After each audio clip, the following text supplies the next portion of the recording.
મુખ્યમંત્રી ભૂપેન્દ્ર પટેલે કરી છે માર્ગો અને પુલોના મરામત કામોની સમીક્ષા।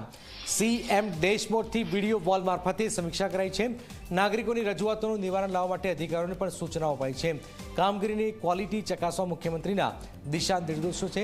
રોડ રસ્તાની કામગીરી ઝડપથી કરવા મુખ્યમંત્રીએ અધિકારીઓને આદેશ આપ્યા છે। જનતાને કોઈ તકલીફ ન પડે તેવા ધ્યેય સાથે કામ કરવા મુખ્યમંત્રીએ સૂચના આપી છે। જ્યાં બ્રિજ બંધ હોય ત્યાં વાહન ચાલકો માટે વૈકલ્પિક વ્યવસ્થા કરવાની સૂચના છે। ક્ષતિગ્રસ્ત રસ્તાઓ પર 47% પેચવર્કની કામગીરી પૂર્ણ કરવામાં આવી હોવાની વાત પણ કરવામાં આવેલી છે।